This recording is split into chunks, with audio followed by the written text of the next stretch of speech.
What the heck is up, everybody? I hope that you are all doing fantastic. Hope life's treating you well. Today is day 24, 75 hard. It's going good. So I took some NyQuil last night. That's part of the reason why I was feeling drunk. And not the best move to take as late as I did. I'll tell you why. I ended up sleeping through my alarm. My brother called me at 7:08. He's like, "Hey bro," and I looked at my phone and I was just like, I couldn't believe it. I literally could not believe it. And I was just like, oh my goodness, I'm so sorry. I'm gonna get ready right now. I'll be on my way. And he was so great. You know, he hopped on the row machine. So he got most of his second workout done because today was back and biceps. But I'm just so grateful for him and just the way that he handles change. It's something beautiful to learn because I'm someone who can read people really well, and you can't really lie to me. I won't always call it out, but I feel it. You know what I'm saying? Like I feel it in my spirit. And there was no ounce of animosity or resentment. He was like, "You're here now? Let's work out." And it was it's admirable. So I'm just grateful. I just can't keep saying good enough things about him. I'm so grateful to grow in our relationship. He's amazing. We did back and buys. And y'all, we're seeing some changes. We're growing. It's so good. We're growing. Physically, mentally. Sorry, I'm so sorry. I don't mean to be yawning on this, John. I'm just kidding. It's 9:22. I'm pretty tired. But then my second workout, I had a 4-mile run today. I was doing some numbers, crunching some numbers about okay, what should be my heart rate for my marathon. I didn't really know like what was too high, what's too low. Based off of my age, my background, how healthy my heart is. It was saying, I was using ChatGPT, and it was saying that your heart rate threshold, it's saying mine was somewhere between 192 and 198. That was about as high. Now, recently, within the past 6 months, my heart rate got up to 201, which was like,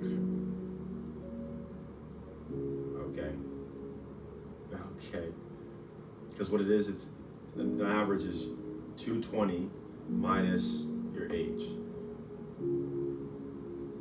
which would put me at 193. I hit 201, which is like dope. Thank God I got a healthy heart.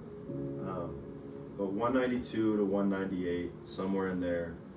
And so I put in a bunch of my runs that I've done, the mile splits, the heart rates, and my heart rate settles down at high 150s, low 160s, which is actually really comfortable, which is actually really good. So one of the things it was telling me was, okay, when you're running, you want your marathon to be 80 to 85% of your threshold max, your heart rate threshold.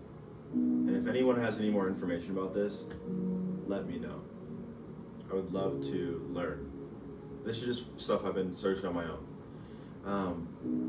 But with that being said, it was saying keeping a heart rate between 158 or below 162.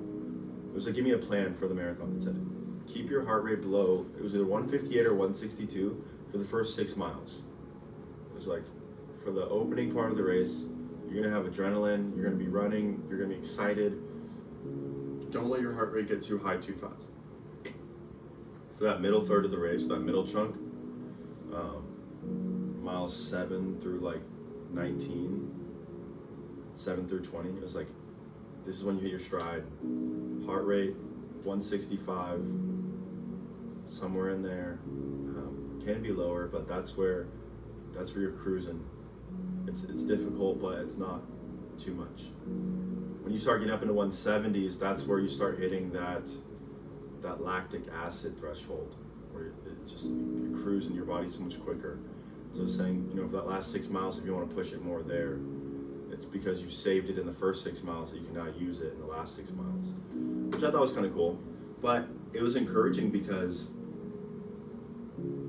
guys, okay, I'm 181 right now, about roughly. The times I've weighed myself, 181 on a different surface with a different scale. It said 184. Not super certain about that one, but anyways, I'm in this ballpark. Currently, I'm running an 8:30 pace at a 166 heart rate.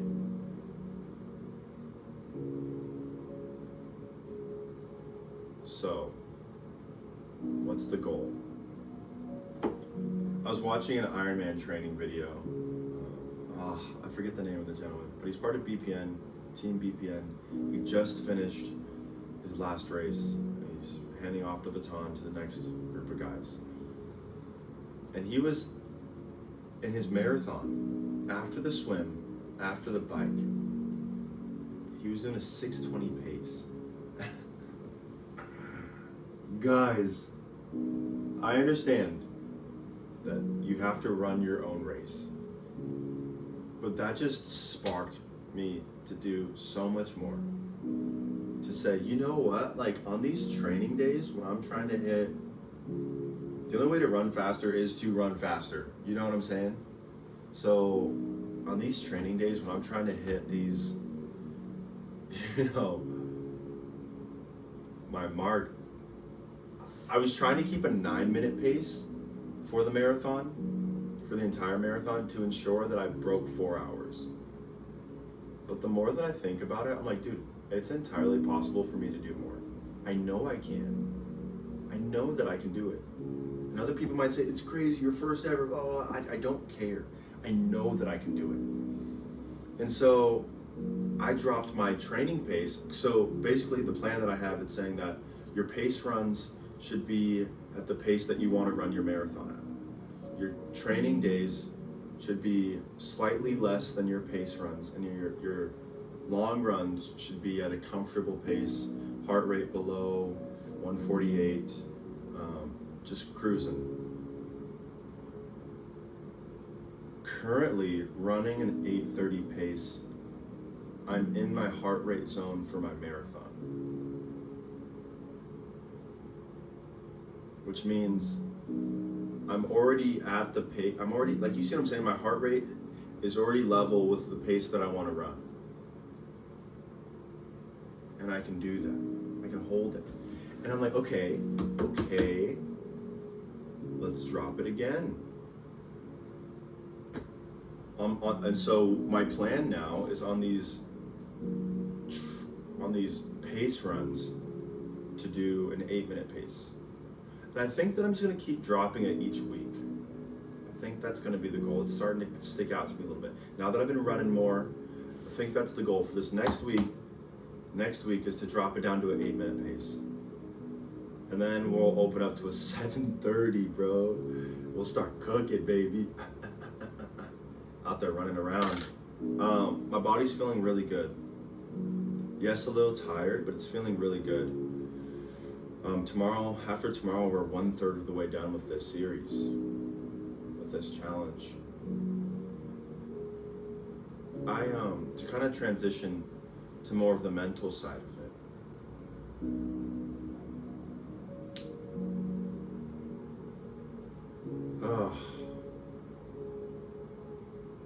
Wanting to do something hard because I knew that I could do it, to change habits, to break cycles. That was the goal of doing 75 hard. But I'm also learning that there is underlying biases of wanting to do it as well. When I finished soccer this last year playing at Whitworth, and I finally gave it up,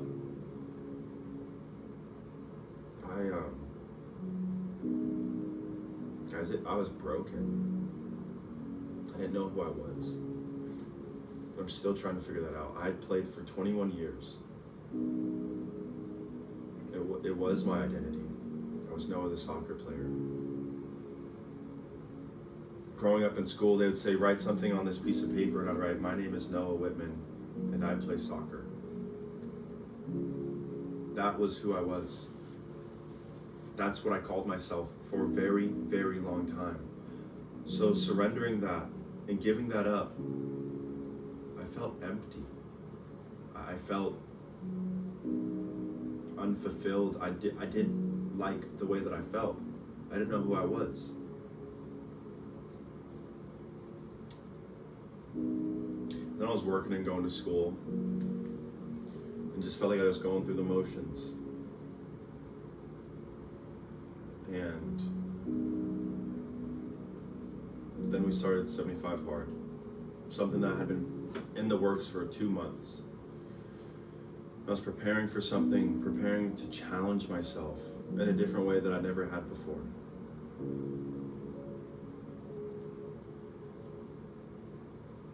I have with soccer, right? I pushed myself, but I never pushed myself to become my best self. I just did what other people were doing. Honestly, truthfully, I did what other people were doing. I did what I thought other people wanted me to do. And I loved it. I loved playing soccer. I loved being at the University of Washington. I'm grateful for the opportunity I'm grateful that I had the opportunity to go back and play again, even after rupturing my Achilles. I'm grateful for the journey that I've been on, but I have to be completely honest with myself. I was doing it to please other people. I learned a lot. I grew. I got to go to some incredible places, but I didn't do it because that's what I wanted to do. I didn't want to be alone, and I was good at it, and I was surrounded by other people that were good at it, and so I said, well, let me just keep going this way. It's what I knew. It's something I knew that I was good at. And when I gave it up, it was like, well, what else am I good at? I love writing, and I know that people like my writing, but I haven't ever actually shared it with people consistently, so they don't really know. I don't meet with people that write. I don't talk with people that write, so that's not something that I've got to explore with them. But performance, I based my life so much off of performance. If I'm on a team and I perform well, people will like me, right? But transitioning into something like this, a marathon, triathlons, Ironman, ultra marathons, it's me. It's me against me. You know? Being in the gym, sure, I'm there with my brother. It's me against me. And if I don't show up, nobody's gonna do it for me. If I don't go run, nobody's gonna do it for me. And you can't bypass the work because you're skilled. You gotta do the work. You can't cheat your way through a marathon. I'm not Goggins. You gotta put the work in. Not to say he didn't put the work in, you understand what I'm saying? To qualify for a race that he wanted to do, he had to complete another 100-miler in 24 hours. He ran 70 miles, both of his feet were broken, so he duct taped them so he couldn't feel them anymore. David Goggins is an inspiration, but the hell that he went through to equip him for the life that he now lives is something I'm grateful that I didn't have to go through that. And that's why I say I'm not him, but I have my own race to run. I have my own battle to fight. And I'm someone that needs to prepare, and I can't cheat my way through this. I got good enough at soccer that coming down to a lower level, I didn't have to work as hard to look good. And let me say this and be completely blunt. I did look good a lot of the time. I was out of shape. I could hardly run. My body was just like, nope. It was a miserable experience. I was so unhappy. But I'm grateful. I'm grateful for it. It was good. And so now it's me against me. It's challenging. It's hard, but it's good. It's good. And I don't have to perform for anyone, but I get to push myself. I don't have to be anybody for anyone. This is something that I want to do. And I get to meet new friends that want to do it as well. And I get to grow in different friend groups, and I get to learn and experience and do something that I want to do. I found purpose in doing something that I wanted. And I'm excited to see where it takes me. I'm excited to see how I grow. I'm only part of the way done. It'll be fun to look back on these videos and see how much I've grown. See how much things have changed. So, until tomorrow, love you guys so much. Stay blessed. Peace.